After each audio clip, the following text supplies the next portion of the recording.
నరసింహస్వామి అహోబిలానికి ఎలా వచ్చారో మీకు తెలుసా? ఈ వీడియో చివరి వరకు చూడండి, ఎందుకంటే ఇది మన పురాణ కాలం నాటి అత్యంత శక్తివంతమైన కథల్లో ఒకటి.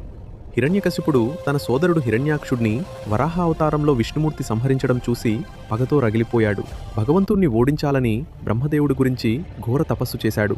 బ్రహ్మ ప్రత్యక్షమైనప్పుడు అతడు ఒక వింత వరాన్ని కోరాడు. నాకు మరణం ఉండకూడదు. మనిషి చేతగాని, జంతువు చేతగాని, పగలుగాని, రాత్రిగాని, ఇంటి లోపలగాని, బయటగాని, భూమిమీదగాని, ఆకాశంలోగాని ఏ ఆయుధంతోనూ నాకు మరణం సంభవించకూడదు. బ్రహ్మ ఆ వరం ఇచ్చాడు. ఇక తనను ఎవరూ చంపలేరని గర్వంతో హిరణ్యకశిపుడు తన కొడుకు ప్రహ్లాదుణ్ణి నన్నే దేవుడిగా పూజించు అని బలవంతం చేశాడు. కాని ప్రహ్లాదుడు శ్రీహరియే సర్వవ్యాపి అని స్థిరంగా చెప్పాడు. ప్రహ్లాదుణ్ణి ఎన్నో కష్టాలకు గురిచేశాడు, ఎన్నో పరీక్షలు పెట్టాడు. కాని ప్రతిసారి ప్రహ్లాదుడు ఓం నమో నారాయణాయ అని భగవంతుని స్మరించగా ఆయన దివ్యకృపతో రక్షించబడ్డాడు. ఒకరోజు హిరణ్యకశిపుడు కోపంతో స్తంభాన్ని తన్నుతూ నీ విష్ణువు ఈ స్తంభంలో ఉన్నాడా అని గర్జించాడు. అంతలోనే ఆ ఉగ్రస్తంభం బద్దలైంది. లోపల నుండి సింహపు తల, మనిషి శరీరం కలిగిన నరసింహస్వామి ఉగ్రరూపంలో అవతరించాడు.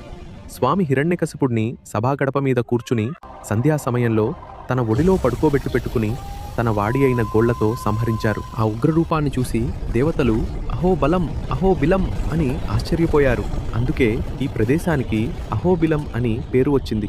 హిరణ్యకశిపుడిని సంహరించిన తర్వాత స్వామివారు తన రక్తసిక్తమైన చేతులను అక్కడే ఉన్న ఒక కోనేరులో కడుక్కొన్నారు. అదే రక్తకుండం. ఆశ్చర్యకరమైన విషయం ఏమిటంటే ఆ కోనేటిలోని నీరు నేటికి ఎర్రగానే ఉంటుంది. స్వామివారి ఉగ్రతకు సాక్ష్యంగా ఆ నీరు అలా మారిందని భక్తుల నమ్మకం. అహోబిలంలో నరసింహుడు ఆవిర్భవించిన స్థానాన్ని ఉగ్రస్తంభం అంటారు. స్వామిని శాంతపరచటానికి ఆయన 9 వివిధ రూపాల్లో ఇక్కడ వెలిశారు. అవే: 1 జ్వాలా నరసింహ, 2 అహోబిల నరసింహ, 3 మాలోల నరసింహ, 4 క్రోధ నరసింహ, 5 కారంజ నరసింహ, 6 భార్గవ నరసింహ, 7 యోగానంద నరసింహ, 8 ఛత్రవట నరసింహ, 9 పావన నరసింహ. ప్రహ్లాదుడికి సైన్యం లేదు, ఆయుధాల్లేవు. కేవలం భగవంతుడి నామస్మరణే ఉంది. అదే అతన్ని కాపాడింది. మీకు